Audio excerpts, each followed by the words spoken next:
What's up, you guys? We are out here in Hawaii. I'm here with our special guest, Jeremy. What's up? We're going to be interviewing him today on this podcast episode. We want to be sharing his story, how he got started in real estate as an agent in 2014. Yeah. And segued into an investor 2 years ago. And now he's killing it, man. Look where we're at. Beautiful view. Thank you for having us too, man. Dude, yeah, definitely. And today we just want to spread massive value and share and give you guys advice. If you're wanting to become an investor, comment down below, investor, and we'll get to you guys and spread the love. So Jeremy, dude, share us your story, man. How did you get started in real estate, bro? Yeah, real estate. So yeah, I got licensed in 2014, still in college, and my mom is a real estate agent, and she kind of inspired me to do it. So if we backtrack, I went into college in 2012, the fall. I went to UC Irvine in California, and I was a bio major. I wanted to be a dentist. Okay. And I have no idea why I chose that. I think it was mostly just because my Filipino parents wanted me to do something in the medical field.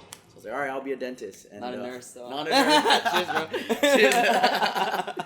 So I'm like, all right, I'll be a dentist. Cool. Found out I hated biology. I hated chemistry. I was like, this is not for me. I ended up transferring to University of Hawaii. My parents divorced, so I felt like, okay, it would be better if I just come home and everything's cheaper. Okay. So I'm there and I'm thinking like, oh man, I'm not gonna be a dentist. What can I do? So my mom, she was a realtor. She was suggesting that I become a real estate agent, and I was like, okay, cool. Let's try this out. This is cool. Like, realtors make a lot of money. Let's do that. So I got my license. I'm 19 years old. Cool. I'm like, all right, I'm gonna go be an agent during the summer, and I'm gonna make $100,000 and retire. Or no, not retire. I'll drop out of college, right? Okay. I was like, all right, cool, I'm ready. And none of those happened. Okay. I realized whoa, being a real estate agent is a lot harder than I thought. Mm-hmm. So I was like, okay, I'll just stay in college. Finished my degree in 2017. And that's when I went full-time into being a real estate agent. Okay. Yeah. And so, starting out as an agent, did you experience a lot of hardships that kind of pushed you forward into the investing side, I'm assuming? Because I started out as an agent too. Oh, nice. And I did 10 years in the military, got out, went to become a real estate agent last year, and then I quickly realized, dude, yep. I don't like chasing buyers now, or sellers and everyone ghosting me. And I was like, you know what? The investing side is more where it's at. Yep. You want to grow that long-term wealth, that generational wealth. Yes. So for me, I was like, you know what? Let's go into the investing side. Like we were talking about earlier, all the big entrepreneurs out there, Gary Vee, Grant Cardone, they are all in real estate, but they're not agents, you know? Yes. So I'm kind of glad we started out as the agent side. But what is one thing that you learned from being a real estate agent first that has helped you as an investor now? I think it was my transition. So like you were saying in the beginning, was there any, I guess, trials, tribulations, the hard struggle? Oh yeah, I had a lot of struggle. Starting as a 19-year-old, a lot of people are just looking at me like, dude, you're a kid, you don't know anything about real estate. And it kind of pissed me off. It put a chip on my shoulder, but they were right. I didn't know anything about real estate. So 2017, I think I'm 23. I sell nothing. So it was your first half year full time. 2018 is my first full year. Okay. I sell 3 homes and I made $20,000, and I was like, oh my god, I suck. So I was like, I'm really competitive.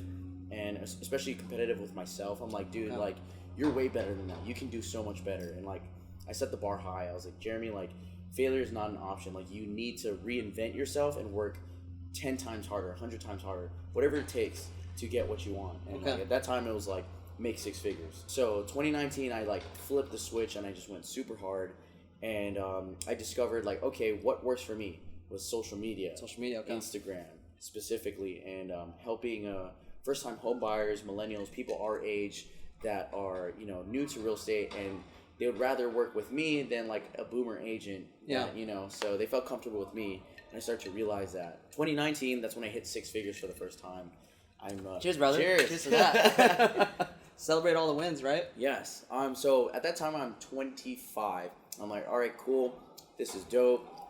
So I'm I don't want to stay at 6 figures. Let's increase it, So that's 2019. 2020 comes around. It's March 2020. I buy this condo that we're in.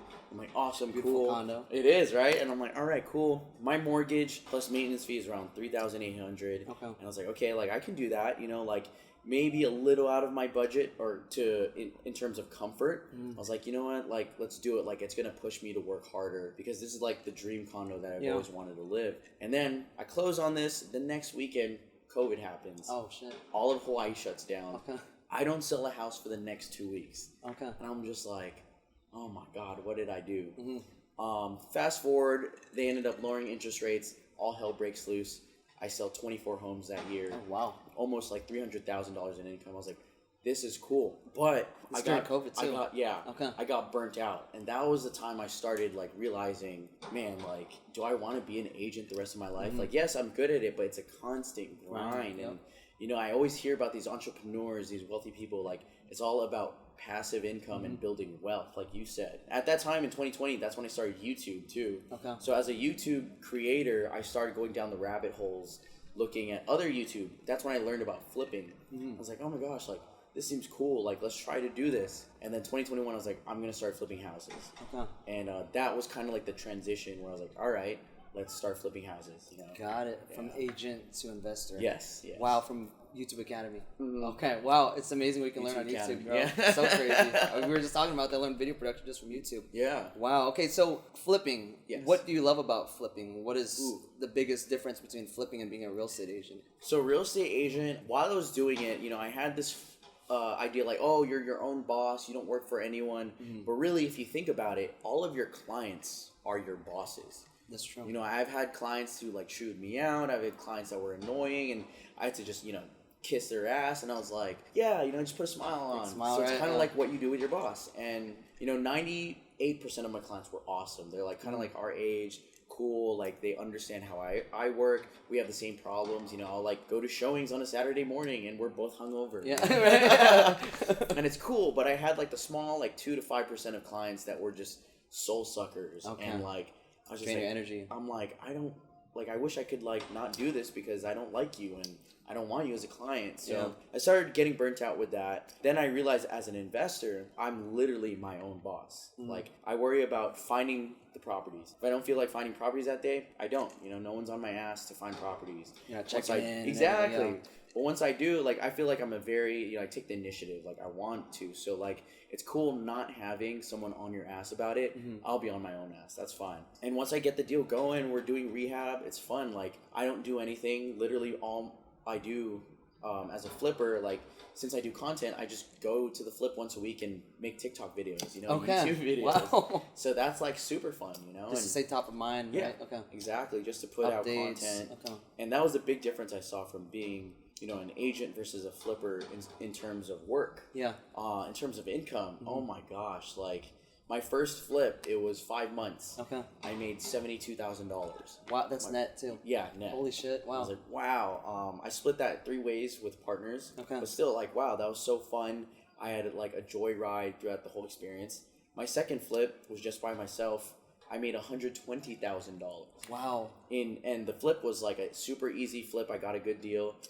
From buying to selling was 56 days. Okay. And I was like, wow, I made $120,000 in 56 days. You break it down like. And I just made TikTok videos every week. Living the dream, man. This is awesome, you know? So I was like, at that point, that's when the switch came. I was like, I'm all in with this. Okay. So I'm not going to do real estate agent work anymore. I still have my license and I still help clients, but it helps a lot though, right? Yeah, not as intense as I was before. Okay. Because 2019, I made like almost 120 in a whole year, constant grinding.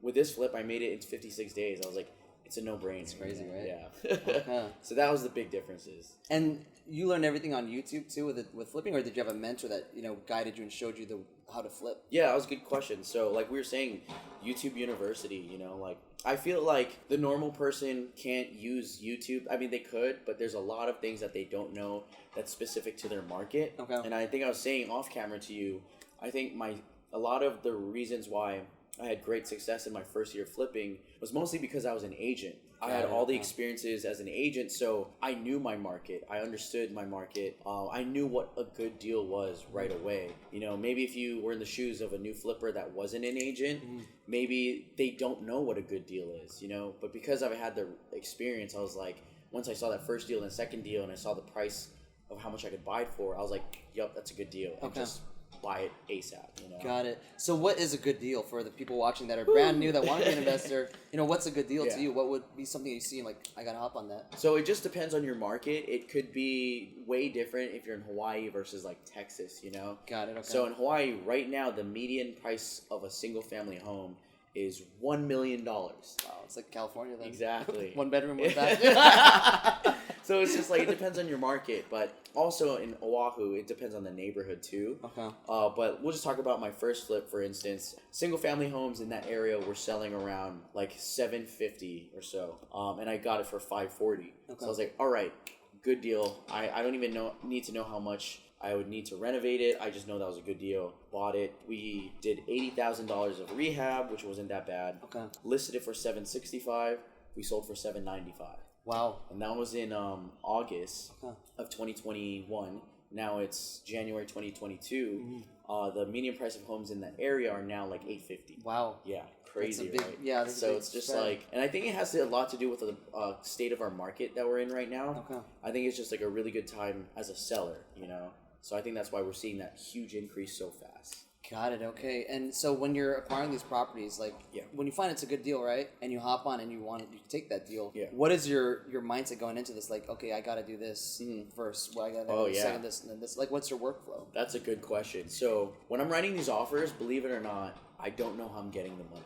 Okay. I write the offer like $540 cash, $810 cash. I have an idea of what I can do, but I have my hard money lenders, I have my private money lenders. But should wear your hoodie today, exactly. Look for hard money lenders, you guys. I'll grab it in a second, but yeah, like I'm writing it. I don't know if they're gonna approve the deal. I don't know if my private money lender has enough money, but I'm just confident. Like I'm gonna do this, and I'm gonna find a way to do this. You know.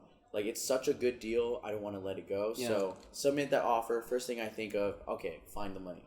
After that, find a contractor to, fix it, and how much can they fix it. Okay. If I'm buying it at this, and this contractor says they can fix it for this, and then I could sell it for this, then it's a done deal, Okay.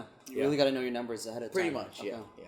And I have that mindset like, okay, if it's a done deal and I know I'm going to take it, then I already assume like I'm going to find a way how to do it. I just need to like find a way basically, Okay. Yeah. So I hear that a lot, even like one of my mentors, JT, he tells me when you find the deal, the money will follow. Yeah. Money going into being an investor, did you have money becoming an investor coming from an agent side, or were you one of the few, like I've heard a lot of stories where people become investors with no money, and they had to find investors that would fund the deal? Oh yeah, so I started, at first, like every noob investor had the mindset, okay, I do need money, and that's how I approached my first deal.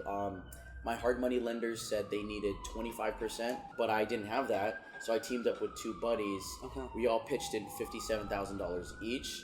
And then we did that. So $57,000, that at that time was like almost all of my money. Okay. And the crazy thing is, finding my second deal, I found it in the middle of my first deal. Oh, really? So that's you're still actively looking when you're already in a deal. Okay. So I was like, this is such a good deal, the second one. I just can't let it go. Yeah.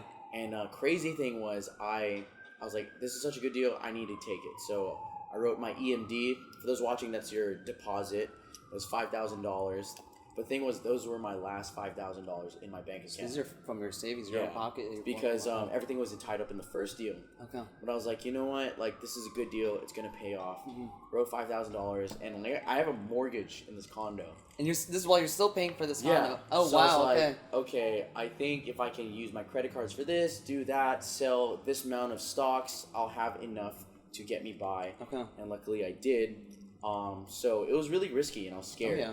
But that second one, I found out what private money lending was. And what is that? Basically, it's like hard money lenders, but instead of an institution lending, it's an individual. So an individual, he had connections to people with money. They lended to me, and I was like, all right. And that was a deal where I did the deal with none of my own money. Oh, okay, so you've used other people's money to fund the deal. Yeah. So first deal, I used my own money. Then I got smarter. I started networking. Second deal, I just did it with $5,000 of my own money, and then I turned that $5,000 into $120,000. Wow, crazy, right? So it's like a domino effect going forward. Okay. And then speaking of domino effect, now we're on to my third deal, and this is the crazy deal where I bought it for $1.3 million. Okay. My only deposits were $2,000. But because I'm an agent, I negotiated for a commission. Okay. So I got $30,000 in commissions when I bought it. So what does that mean for people watching you? As an agent, you negotiate for commission for the deal. What does that mean? So when you're a real estate agent, you could negotiate to get a commission. And in this case, the seller was okay with paying a commission. they just wanted 1.3 million. So I was like, all right, I'll give you your 1.3 million, but you have to pay me a commission. And they were like, deal. In my mind, I was like, I knew this is a good deal. Yeah. So it was cool, the fact that I could use that ability as an agent. So basically, I made $28,000 buying this property. Wow. Crazy. That is amazing. So I have no money in the deal. Okay, yeah. Wow, that's amazing. Yeah. That is so cool that you were able to fund that without, putting a lot of your own skin in the game, your own money. Yeah. Okay, because when you're putting too much of your own money into the deal and your money's held up there, now you're kind of stuck and hoping that, okay, things have to work out. Yeah. Okay, it's a bigger risk. Exactly. Got it. Okay, cool. So moving forward with this year, what are two big goals that you're really working on to really project you forward, to move that needle forward, to maybe grow your team if you have a team right now? Yeah, so last year, I was just kind of winging it, like I had no mentorship. I made $150,000. I was like, wow, this is super cool. And then I went to the Ryan Pineda Mastermind where we met. That's where we met, you guys. And it was super dope. Yeah. And I was like, wow, like this changed my mind. Because before, I was kind of like against mentorship. I was like, I don't need that. Like, look at me, I made 150 without mentorship. But then after that mastermind, I networked with so many people who are hungry, who are like, hustlers like you, like JT. And I was like, these people are dope. I could learn a lot from them. So then my mind changed. I was like, okay, this is what I accomplished without coaching. Let's see what I could accomplish with coaching. Yeah. So now I do that, and now all my efforts are focused into just investing. I do have a real estate team because I felt like I built a large clientele and like client, influx that it's not going to stop. And I feel like I would be wasting, I'd be leaving money on the table if I didn't help them out. So now I have 2 agents under me. So now whenever I get clients, I pass them off to them. And they're my best friends. So I think it's a win-win. Like I train them, I teach them how to be an agent, how to make money, and they help me because they take off the agent work off my table while I can, focus on the investing side. So now because of that, and I have like my systems in place, this year I have a goal. Originally was to make 1 million in profits, but Grant Cardone, he's all about 10x. So I was like, you know what, let's aim for the moon, aim high, and we'll see where we land. Yeah. So now my goal is 1.5 million. There you go. And then I do want to focus on my rental portfolio because just like being an agent, when you sell houses, that's not ongoing income. It's not cash flow. Exactly. Just like with flipping, I'm making these big amounts of monies, but if I stop working, like that's just a one-time payment. Yep. So now, like with the profits I make, I want to buy at least 4 Airbnbs. Out here in Hawaii? No, out in the mainland. Between you and I and like the people watching, like Airbnbs in Hawaii aren't that great. I've been hearing that a lot. The regulations behind me, all of Waikiki, that's the only places you can do Airbnb. You can't do it in single family homes, all that. So it's like, like let's go to the mainland where regulations aren't as bad. So that's like kind of like where my sights are. Is my main 2 goals: 1.5 million in income, buy 4 rental properties. Are you currently building a team right now? You did mention you have 2 agents that you're passing their referrals to, but as far as an investment team, are you trying to build something up with that too? I've actually thought of that. I don't really think I need a team right now, but we'll see as I scale because, as you know, Hawaii and like in California, homes are expensive. So if you can flip them, you can get a good margin. So I feel like I don't really need a team. What I am doing is partnerships. I know a lot of people that want to learn how to flip. So what I'm doing is, instead of using my time, like you hear, other people's money, OPM, there's OPT, other people's time. Yeah. So my incentive is like, hey, you go out, you spend the time looking for deals, bring it to me. If it's a good deal, we'll JV, you get a piece of the cake, and I'll teach you how to do it. So it's like a win-win for both of us. Got it. And that's all about it, win-win. And you guys all heard that too. If you guys want to partner with Jeremy, if you find a deal on Oahu, hit me up. And you're looking for hard money lenders too, right? And I'm always looking for hard money lenders. We gotta get the hoodie in the video soon too, man. Wait, is it cool if we pause this and I'll grab my hoodie? We can grab it. Okay, yeah, I'll grab it. He's gonna go grab it. So while he's grabbing his hoodie, you guys. So Jeremy and I met in Vegas. We met in Vegas. What was it, bro? Like 4 days ago? 4 days ago. 4 days ago, we were in Vegas 4 days ago at Ryan Pineda's Future Flipper event, and there was a huge Hawaiian group out there. When we were at the club, oh yeah, we hear all the guys going, "Choo!" And I was like, "Oh, that's how you know all the Hawaiians are in here." And then I came across him with his hoodie, and when I saw, I was like, "Bro, this is too funny." So this is my hoodie. This is just like my name, my logo, and then on the back, like I knew I'm gonna be in a bunch of real estate investors, so I said I'm looking for private money lenders. And I probably raised not that much, like probably like $55,000. Just people say, hey, I'm committed, let me know your next flip, which was cool. But I thought it was really funny because it was such a hit in terms of social media. Okay. And like people like thought it was cool, it was funny. They took a picture with me, you know, tagged me, post on the story. And I think that right there, that like provided value on its own because it led people to my social media. And believe it or not, you know, when you talk about currency, money, I do believe there's a thing called social currency where if you have, you know, a big enough social media presence, you have some influence.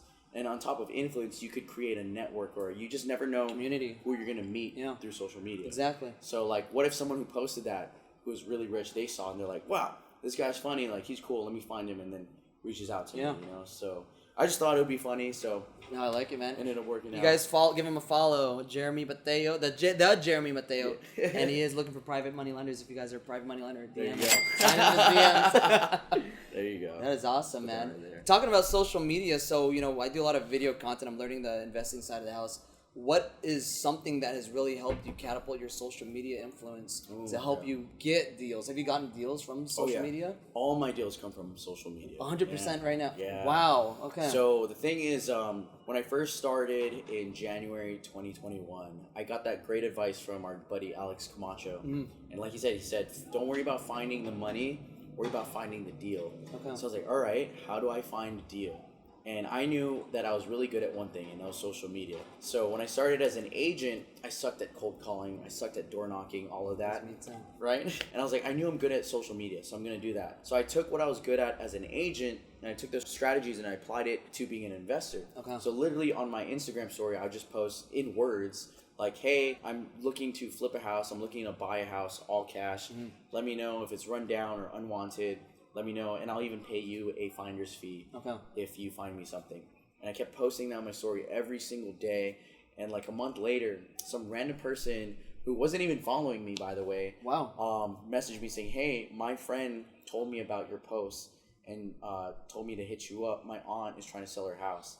And she told me about it. I checked it out. And that ended up being my first deal. Wow. Crazy, right? First deal ever in flipping. Social media. Holy cow. I thought you were using the off-market method or MLS method, having the MLS. Off-market, but social media. Yeah, with social media, though. That is so crazy, man. Wow. Yeah, then that really shows you guys the power of social media. Like, So I met JT. He's one of my mentors through social media from one of my friends at Remax, where I'm still a part-time agent that I hang my license with. And you know how I actually met JT. So I make a lot of content and stuff. And my friend, she had said, hey, you know, you look like this guy who makes a lot of content in California too. Like, what are you talking about? Show me his videos. She shows me his videos, and the video she showed me was when he was out in Hawaii. Oh, no way. It was his reel. It was a hilarious reel. It was like girls screaming in the background. It was one of those audio things, and the thing that said, when your offer gets accepted or whatever by an agent, I was laughing, man. I was like, I gotta reach out to this guy, see what value I can provide to him and how we can collaborate, and how I can learn real estate investing and how I can help him grow his social media presence. And I reached out to him, and dude, I've only known him like 2 weeks, but he's an awesome guy. Like, JT, if you're watching this, bro, appreciate you linking us all up. Like, if I didn't meet JT, I would not have been at the Future Flipper event. I would not have met you, and we would not be here making a podcast together. This is all within 3 weeks time span, you guys. So really utilize social media. The power of social media is amazing. What you can do with it, dude. So I think that's really cool that your first deal came from social media. Right? Man. That is so cool. As far as content wise, what is your planning behind posting content out? Because I see you're very active on posting content out. Yeah. What is something you're really focusing on this year with social media? To get content out there? Great question.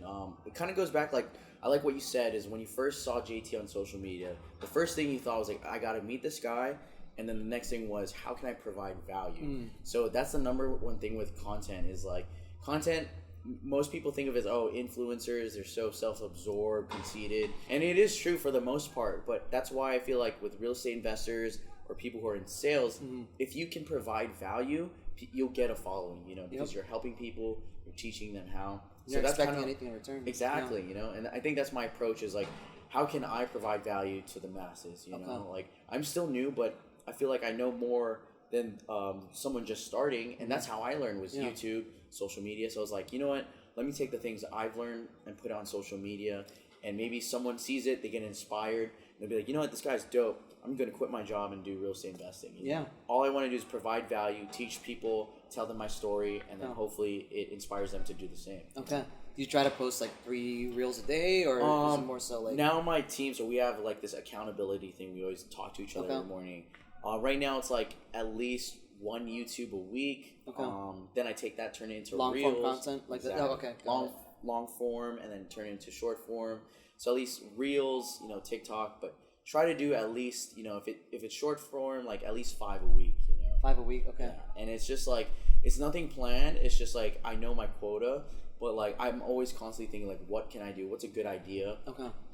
But like I don't like to force content, and it's just if I get inspiration, then I'll do it right there. You know? Got it. Okay, that is awesome. And speaking of content, I want to give a shout out to Justin. You're wrong. We met him at Future Flippers, brother. Like I saw that guy. We were doing JT's notary in the coffee spot. And I saw that. Justin comes up with his camera. He starts filming. I'm like, dude, yep. I love you, man. You got your camera out. We were drinking at the bar and got his camera out. Right. Yeah. Always posting social media content and planning content out. Always. Yeah. But he shared a very valuable golden nugget with me with his strategy that he uses to post 120 times per week. And that number has gone even higher than that, man. Yeah. So how he does it is, and that's kind of how we strategize and use our system too. So he'll film the content and then he'll push it out to a third party that'll edit the content. Video Husky.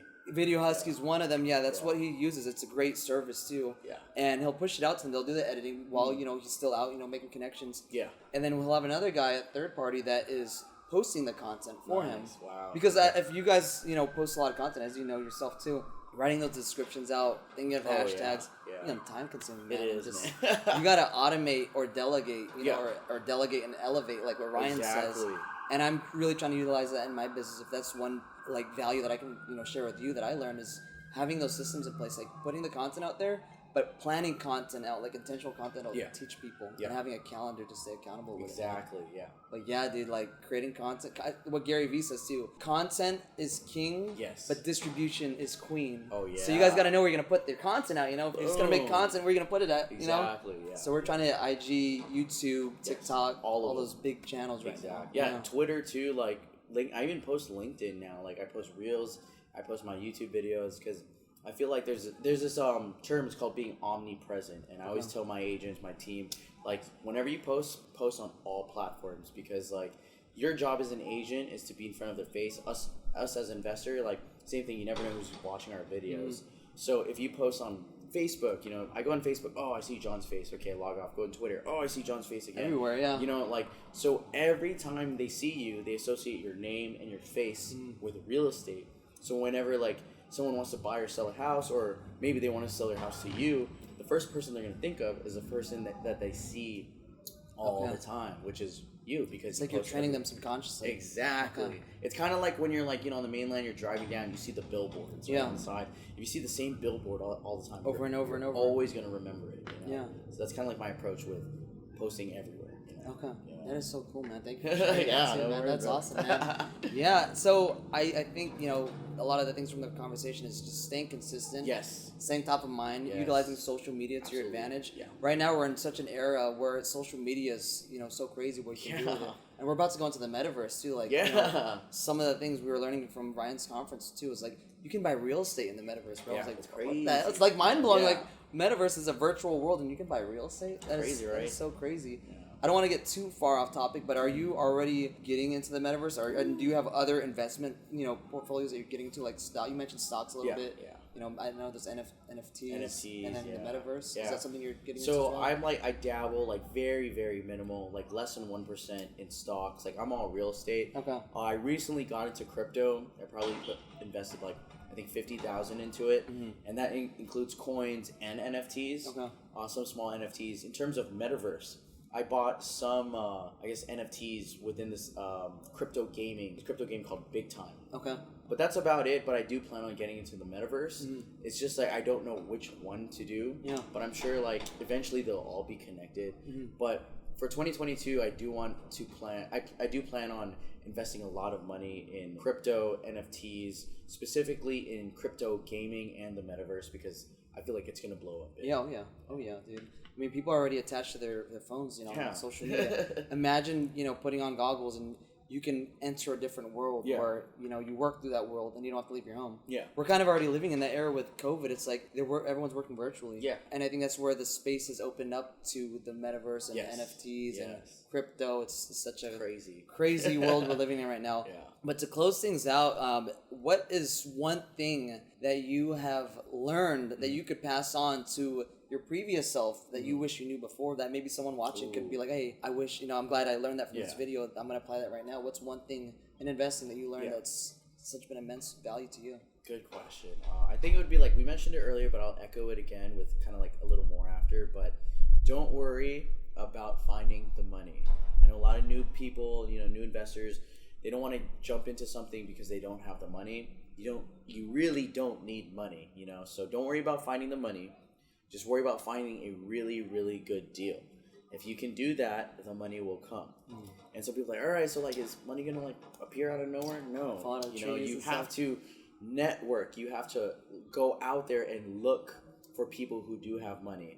So if I could start over again, I would do exactly what I did. I would network, and by network I mean go to meetups, local meetups, meet people who are doing what you want to do and surround yourself with them. You don't need to follow them, you don't need to work with them, but go to the places where they are, which is the meetups, and then use social media, because chances are if they're a real estate investor in today's age, they have social media. So find them on social media. Chances are that they're posting a lot of valuable content teaching people. I do this, a lot of investors I know here, everywhere do this. So surround yourself in terms of following them, going to meetups. Once you know who's who, then you're like, all right, cool, they could probably teach me. But if you ask them, they probably will say, sorry, I don't have time to mentor someone, all of that. But if you find a really, really good deal and you give it to them, I'm sure they'll be more than happy to take you on board, you know, partner with you, show you how to do it. And, you know, maybe they'll give you a little profit if you're lucky. But even if they don't, you know, like the value is in the education. Because let's say they give you nothing, but they bring you on, they teach you how to do everything step by step. That right there is so much value. And once you know how to do it, guess what? You already know how to find a good deal. Just replicate that. So when you find the next deal, you'll be able to do it. Don't worry about the money. Worry about finding a good deal. Network and use social media. Announce to the world, hey, I'm a new real estate investor. I'm looking to learn how to flip or learn how to invest. I'm looking for deals to buy, and I'm looking for private money lenders. Let's go, baby. Oh, that was dope. Came straight from my head. I know, right? But yeah. So if you're new, take my advice. I promise you, in like 6 months, you already have your first flip done. So yeah. There you go, guys. Cool, you guys heard it from Jeremy. You know, like as to piggyback off what he said, when you find that mentor too, provide value. Don't hit them up and be like, hey, can I pick your brain? That's one thing that I hate. Dude. Oh like, no, I don't want you to pick my brain. Yeah, you're a brain surgeon. Bro, you want me to use my time, which time is money, you know. You want me to use my time to teach you how to make money, you know. So, like, never ask someone to pick their brain. Like, I get that a ton. Like, this is my first time ever saying it recorded, but I hate hearing that. You know, if you ask someone, like, of higher, you know, status than you, and they're not going to like you. You'll get on their shit list. So provide value. And the way you provide value to flippers is you find them an amazing deal. Boom. Exactly, you guys. So you heard it. And if you guys are trying to learn how to invest, you know, DM or comment below invest. And, you know, reach out to one of us, or reach out to our mentors, and we'll definitely provide that value to you. Boom. But I hope you guys enjoyed this podcast session. We're closing it out right now. Jeremy, thank you so much for having us, brother. Sure, brother. We'll definitely have to come out again to Hawaii and do some more features out here. Bring JT out next time. JT, come on, man. But, you know, to end things out, real quick question. So, when we were at the bar, right? Yeah. And I heard that, chill, you know, real quick, what does that mean? Like, what is the story behind that? Like, so what is that? It's really just Hawaii's, like, you know, like, let's go. Like, it's kind of like, it's not really a chant like or rage, anything. right? It's Like, whoa, you know, like that. It's just, it's a Hawaii thing. That's kind of like how I explain it. So one person does it and everyone else echoes if they're from Oh, Hawaii. yeah. Like, you know, when I'm at a festival like Coachella or Vegas or like at a bar, you know, like, I knew there was a lot of Hawaii people there, but I didn't know exactly how many. So, like, when a Hawaii person hears that, especially if you're on the mainland, they're like, whoa, there's my people here, you know? So, if you notice when we were at the bar, it was a huge bar. It was everywhere. It's like, what is that? We yelled at one part, and then some other people yelled at the other part, and I'm like, yo, That's our call. It's wild. Yeah, I know That's it's our wild in call. here right now. So it's okay if I do it with you? Yeah, let's do it. All right, let's do it, So bro. I'll do it first, and then you can do it. Okay. Right? There you go, bro. All right, guys. GM invest. Let's go. Let's go. Peace.